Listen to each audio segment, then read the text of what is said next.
Welcome to Tech in the Right Direction, the podcast. Let's take tech in the right direction to drive social change and close the employment, pay, and culture gap for women in technology.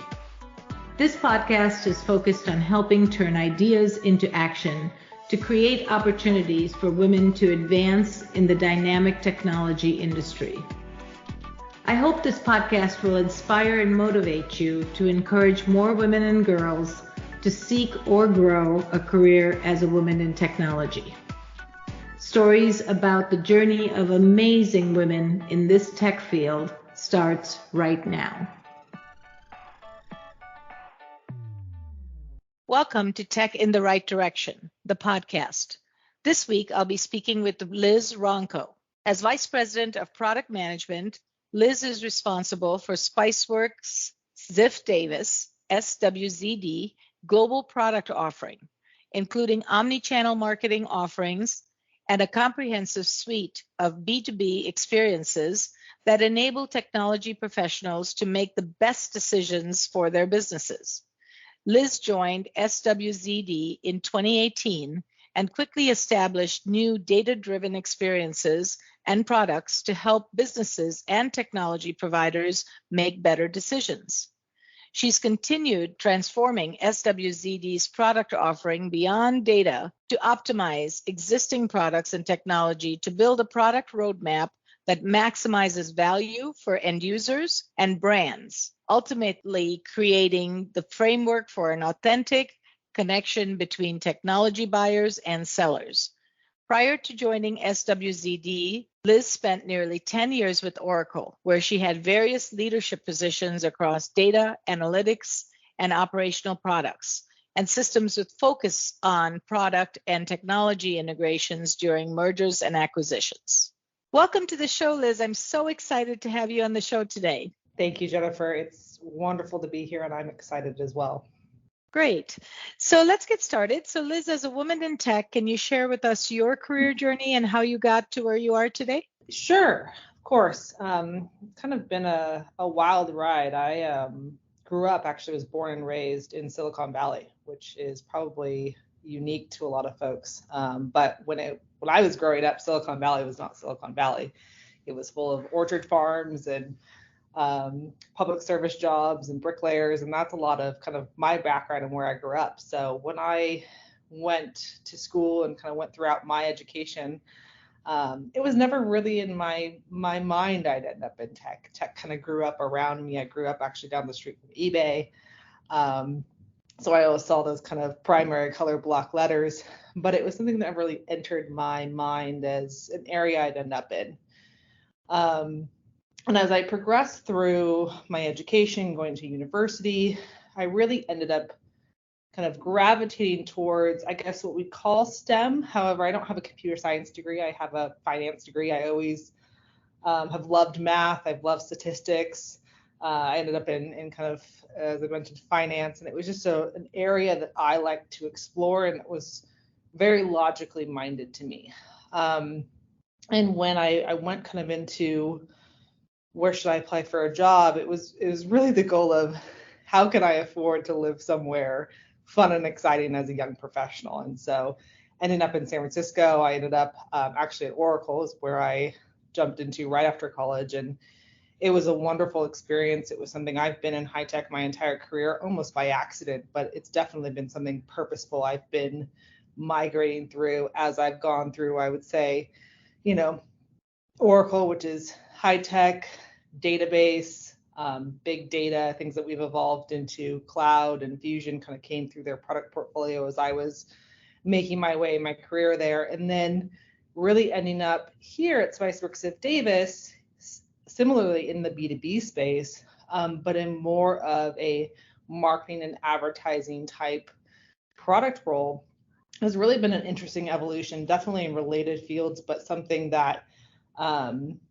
I've kind of followed just because it's been laced with not only interests of features and technology and evolution, which is fascinating to me, but also people who I have connected with and made that journey alongside them, and hopefully them alongside me. And so it's been a really interesting way to kind of delve into the world of tech, starting off in, growing up in Silicon Valley where it wasn't that. And then I actually am now based in Austin, which is kind of another area of growth for technology that's really happened in the last couple of years. And so it's been an interesting combination of not only career growth for me, navigating everything from business analyst to systems development to product leader.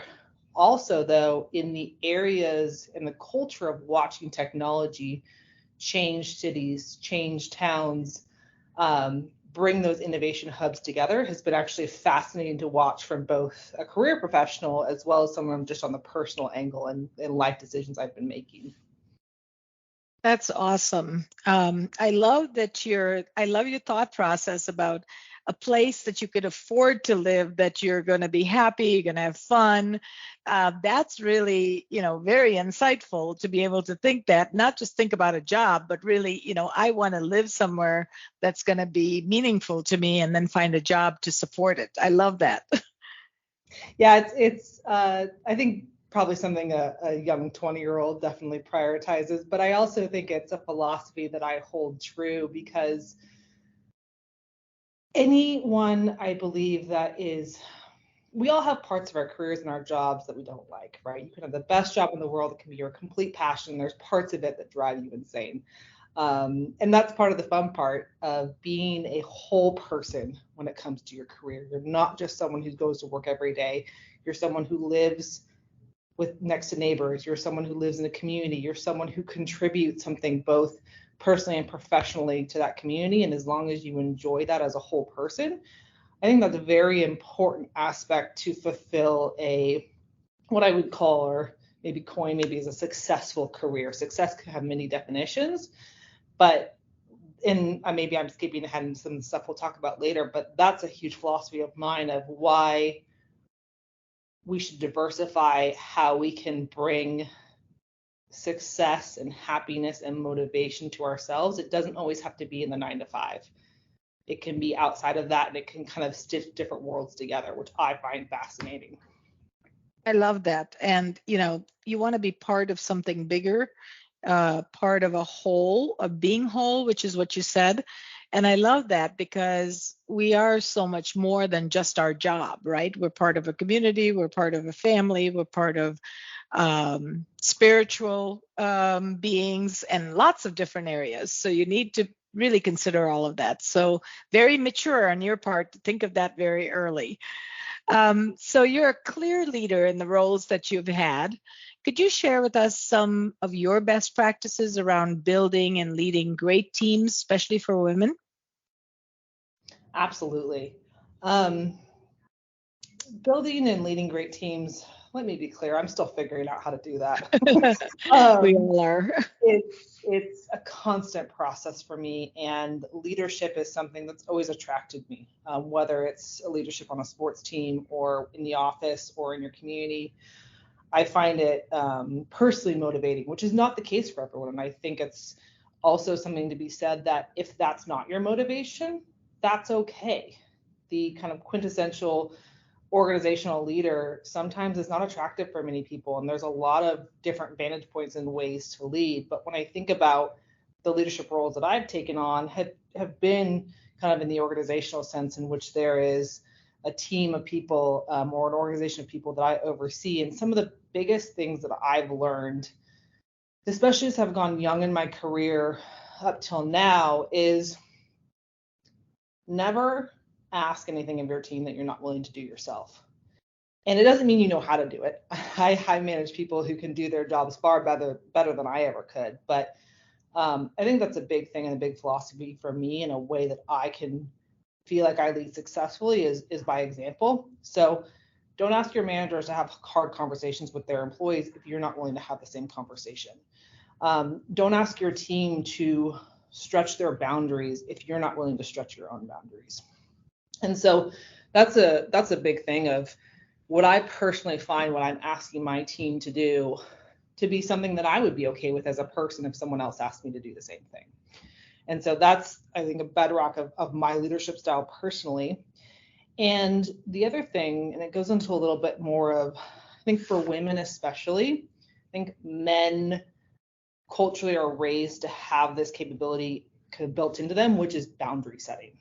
And I think as women, sometimes, especially in the Western culture, we're used to women saying yes to things, to having a smile on their face. And it's a very archaic view of it, but unfortunately it runs deep in our culture. And so I find a lot of women that, this is just personally for me, but also women that I mentor, is how do I say no to something without feeling like I'm letting someone down or I'm the bad guy?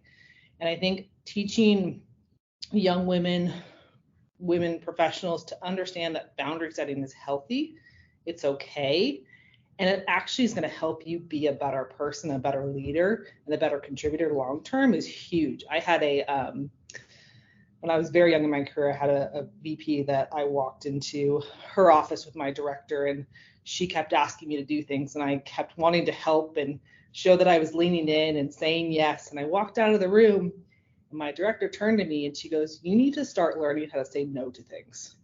Stop saying yes to everything. It's going to get you in trouble." And that was it's something that stuck with me for a long time. And it goes into this place of, we don't always have to be everything and do everything for everyone else to contribute value.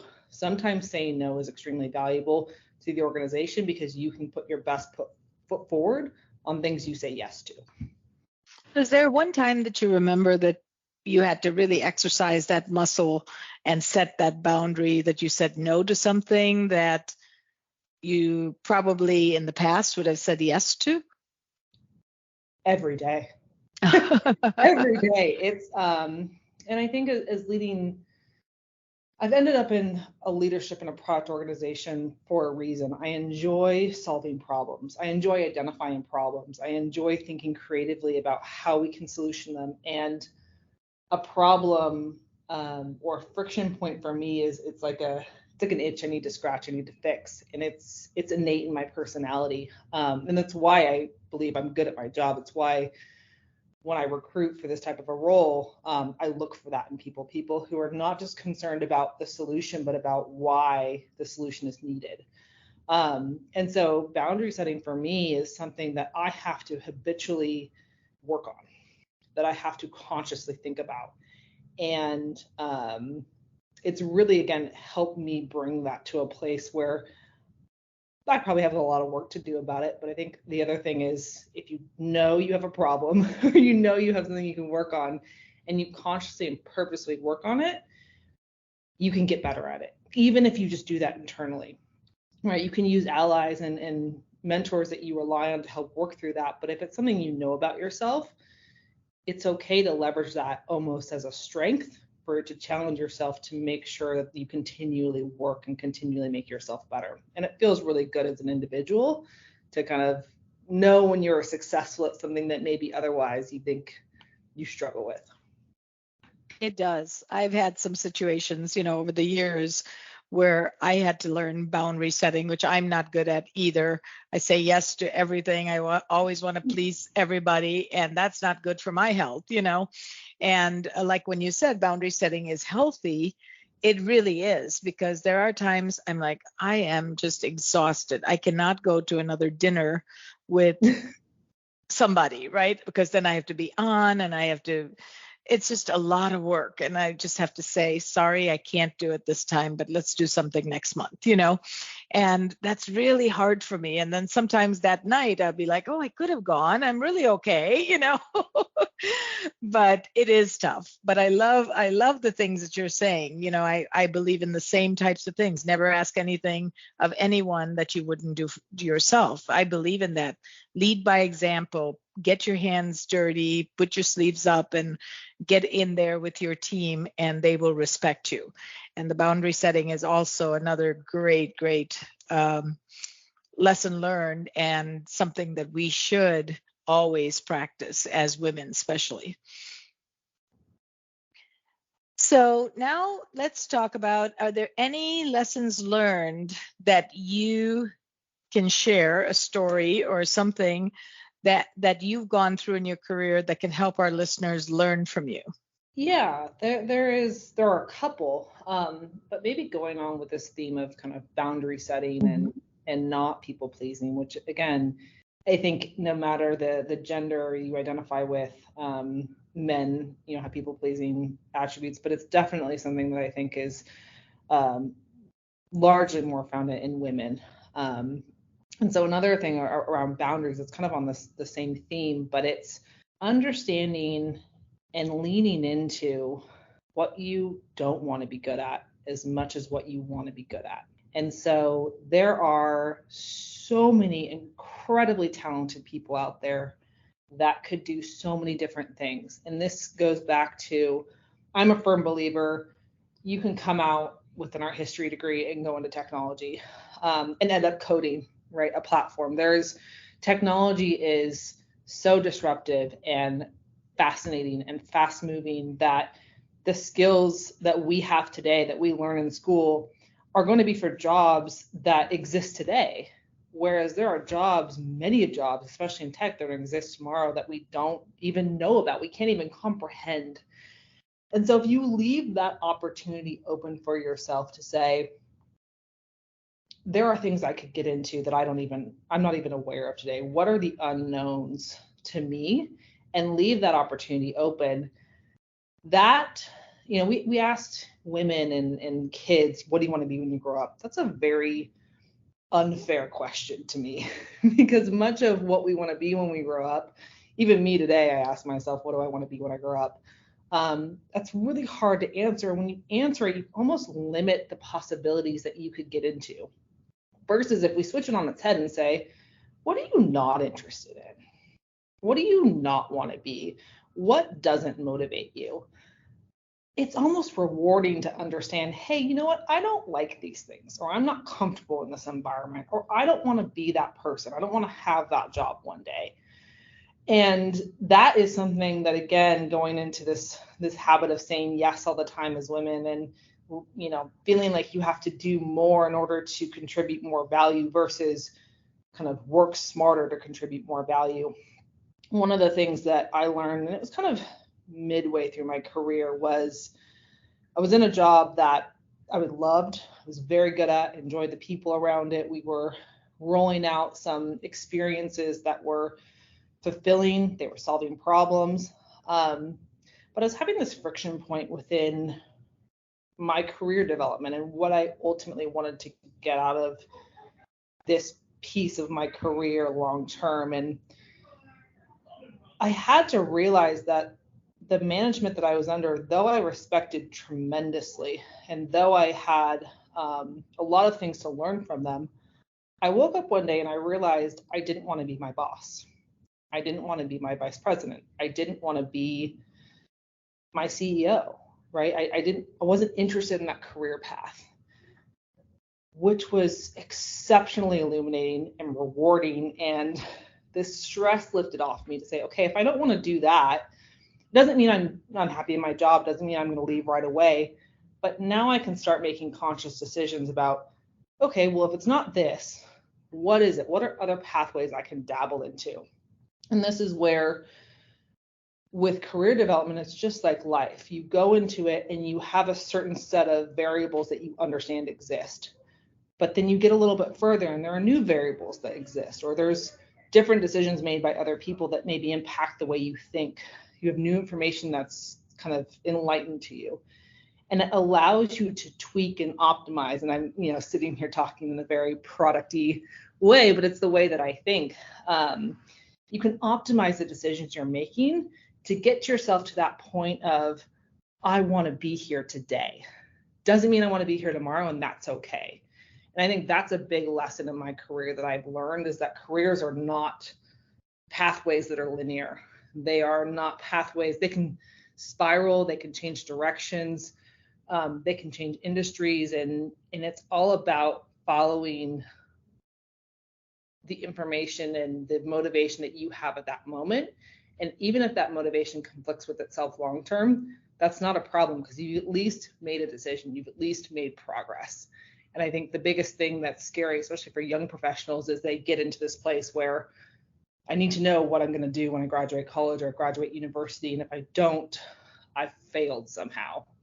And we've got to get rid of that mindset. We've got to remove that from, I think, everyone within the working world, of just open up your possibilities, because it's going to make our organizations better. It's going to make our economy better. It's going to make our work-life balance better.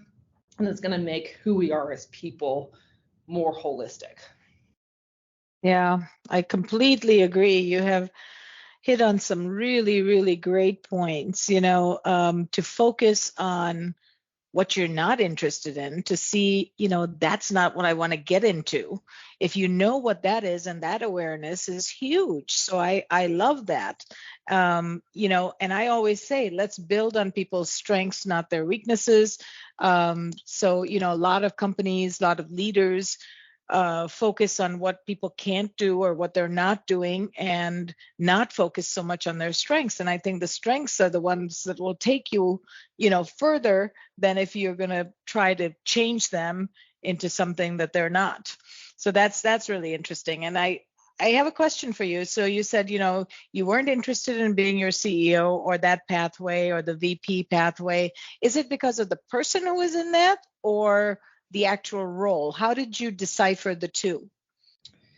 It wasn't the person. Okay. The person is actually what kept me interested in it, because the people, and I've had I don't want to say the luck, because I hope most people experience this, but I've been fortunate enough to work for people throughout my career that I've admired for so many different reasons, male, female, whatever kind of the identification is. It's never been about that. The skill set, the experience has always been really awe-inspiring to me.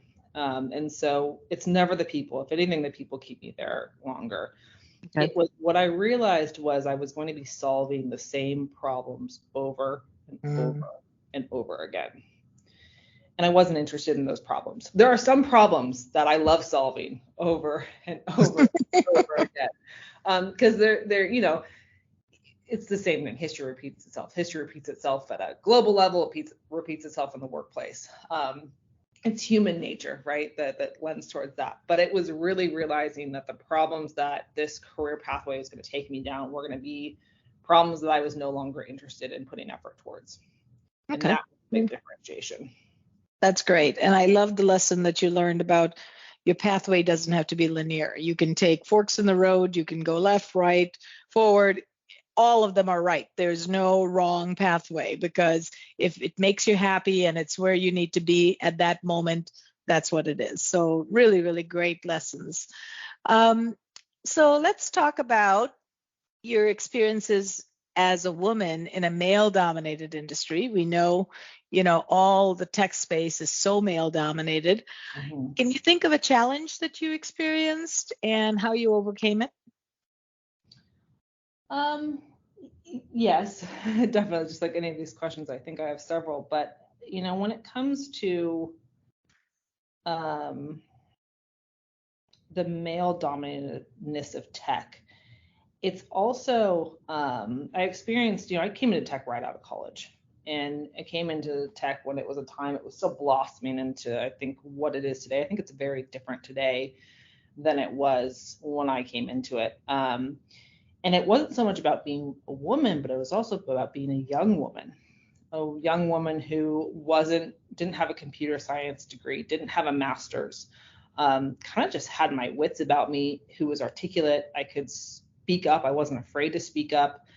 And, but I was kind of always looked at with, people's heads were cocked. Like, why is she speaking? Does she really know what she's talking about? And, I think that's an undertone, unfortunately, I've navigated through a lot of my career. And I really think a lot of that comes from a subconscious reaction, especially to young women. A lot of times I've had conversations and I've actually called people out, and many people don't even realize they're doing it. So it's this this conversation of bringing to the forefront of saying, you did this, it was uncomfortable, let's have a conversation, it's respectful. And they say, oh my goodness, I did not even realize that look was on my face, or that I redirected that question away from you. It was just subconscious.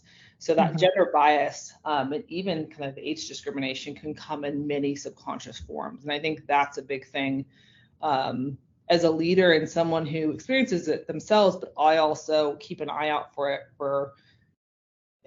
to become an ally to others in the organization who maybe don't have that same predisposition to speak up or are a little bit quieter. And so that's something Do you always address it? Do you always address it with them? For the most part, yes. If I see it, I do. That's good. That's good. And it's something that a lot of times it's small. It's not overt. And it's really helping, I think, our peers understand that it's an okay conversation to have. And it's okay to respectfully address it with someone and not make them feel like they're a villain. And there are ways you can do that. I know if I did it for, any reason that maybe I was unaware of, I would want to be called out and coached and trained on how I could do better there. But going back to your original question as to, especially in male-dominated tech, when did I experience a specific challenge? And it was more recently in my career. I made the switch kind of in the back half of my career into data product management, which data product management, talk about something that's very male dominated from the engineer to the marketing person. And it's changing, but it's something that I came into as a female, almost a lone female in most rooms, even if I was client facing. Came into it as a female with a non-technical degree. And there was a major self-imposed imposter syndrome. Do I have the right to be strategically leading this product line? Do I have the right to be establishing a new revenue stream of this technical magnitude inside a company? It was daunting. And I don't remember it being externally inflicted. I definitely remember it being internally. And it was the first time I had dealt with really long-term imposter syndrome. And I guess time was my ally. I just continued to work through and realize that I could go toe to toe and have conversations with these, PhD data scientists and be respected in the same room. I started seeing coworkers, male and female, like leaning on me as a subject matter expert and really just allowing myself to be uncomfortable, to give myself time to address that uncomfortableness and to work through it by finding allies that were both functional allies, so people I could learn from and understand more about things, but also that I could talk through that issue with and kind of be open with someone else about understanding the fact that it's okay if I have this, but don't sit in it. Don't allow it to overtake you. Try to figure out how you can move through it and understand that the organization hired you for a reason, right? You were interviewed, you were vetted through a whole bunch of other candidates. You were selected, they know who you are, and they know what you have to offer. And that was something that was told to me that was very helpful in kind of reminding myself that I didn't force my way in the building. I didn't trick anyone about what my capabilities are, who I am, or who I can be. I gave them the facts. It's on a piece of paper. It's in an interview process, and they selected me for the job.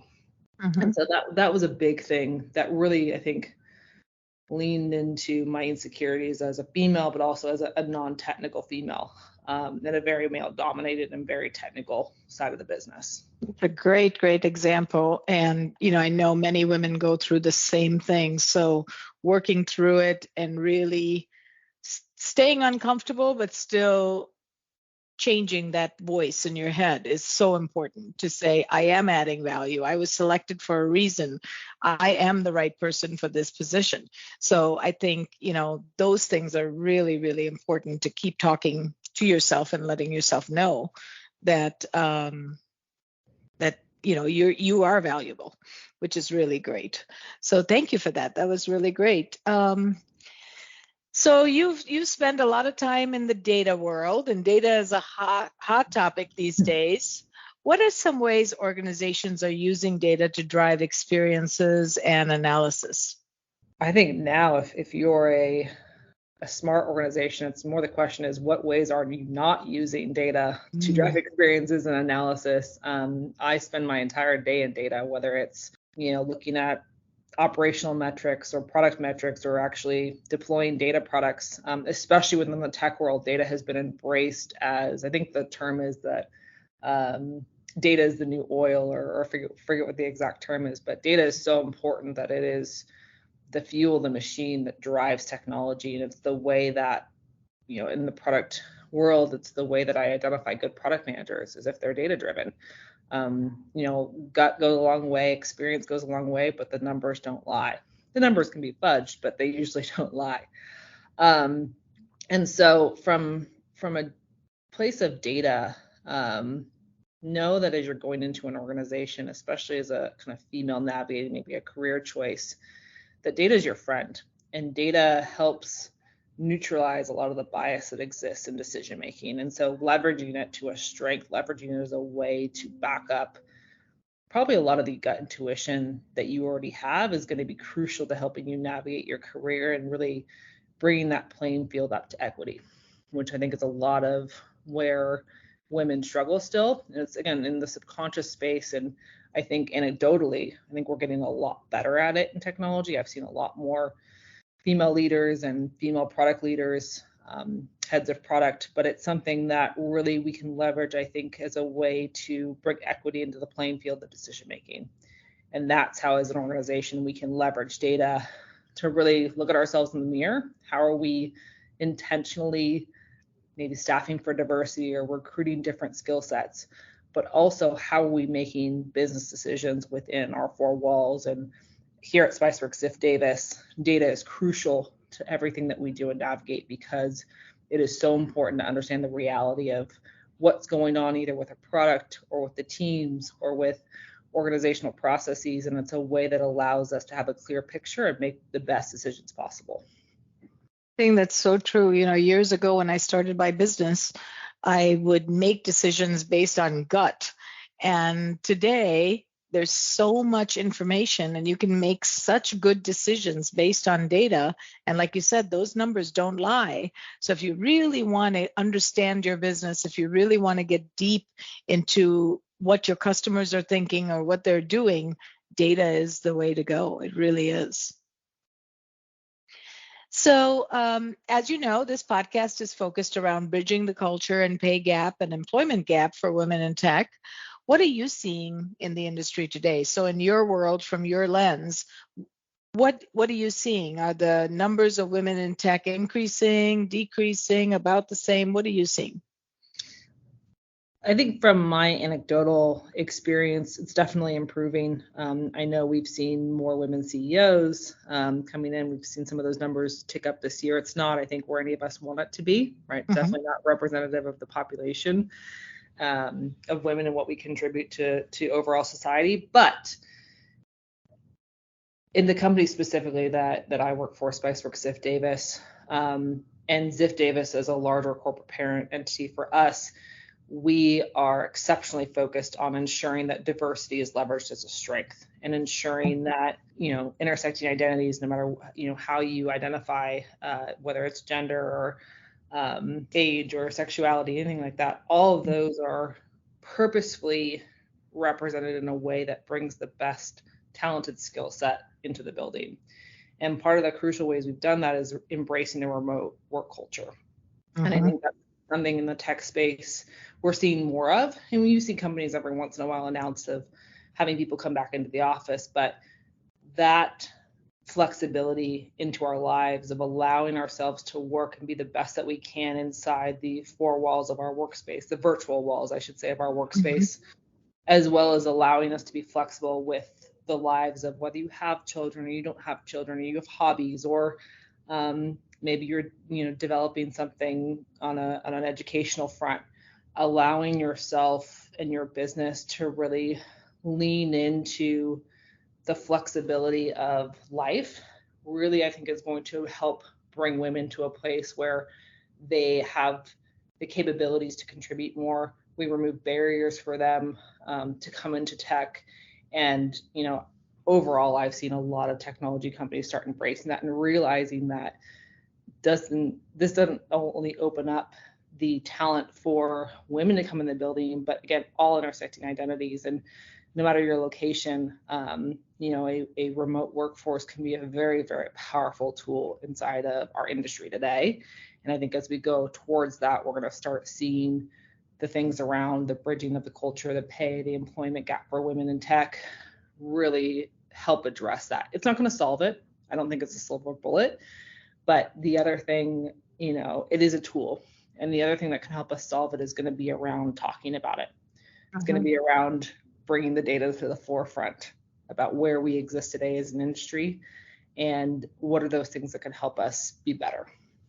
And I think one thing you touched on before was an unconscious bias, to really learn about our unconscious biases by respectfully and professionally calling it out so that we can learn from it. Because like you said, many people don't even know that they are doing that. They're not intentionally doing anything to hurt you, but there are biases. We all have them from where we grew up, our education, our family, or whatever surroundings.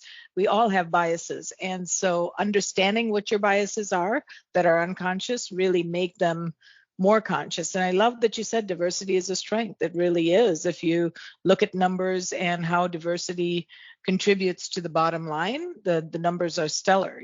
So companies really need to look at it that way and have that open playing field so that they can have different perspectives, different ideas, different opinions, so that they're making decisions based on who their customers are, because they're all different as well. So that's really great.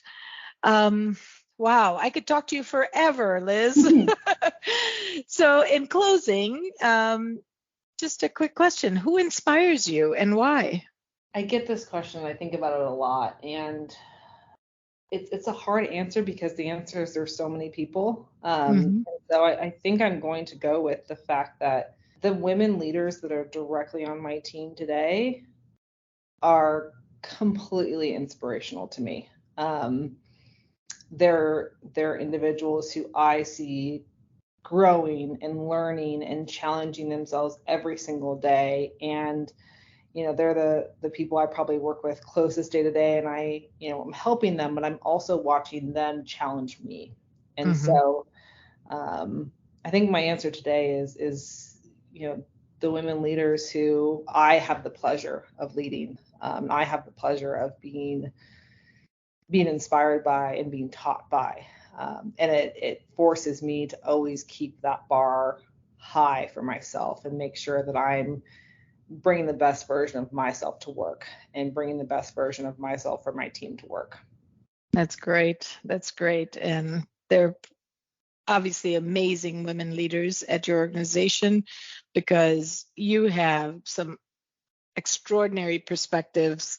You've learned so much during your career that is so valuable to our listeners. So thank you for sharing those with us. So in closing, are there any pieces of advice you would give to the listeners or women in tech? Never leave your authentic self at the door. Always make sure it can come to work with you. And if your authentic self is not welcomed in that workplace, then that workplace is something that you should not welcome. Oh, that is such good advice. Liz, thank you so much. If you can share how our listeners can get a hold of you, that would be awesome. I think the best place to get a hold of me is actually going to be through LinkedIn. You can find me at my full name, Elizabeth Ronco. And I'm listed as the Vice President of Product at Spiceworks Ziff Davis, and I'm pretty easy to find. Go ahead and direct message me if you have any questions or want to connect, and I really appreciate it. And Jennifer, thank you so much for having me here today. It was an honor to have you, Liz. I enjoyed our conversation and hope to have you on a future show. Thank you again. Thank you. Thank you for listening to Tech in the Right Direction. Please take a minute to subscribe or follow so that you never miss an episode. Also, don't forget to like, share, and comment. Thank you. See you next week.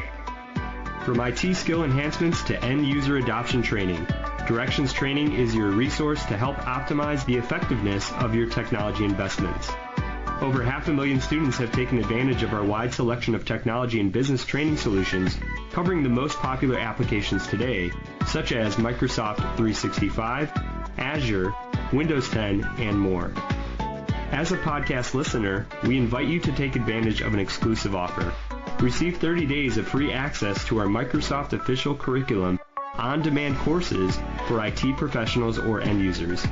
Visit us at www.directionstraining.com/podcast to claim this offer today. Hurry, this offer is only available for a limited time. Success is a journey.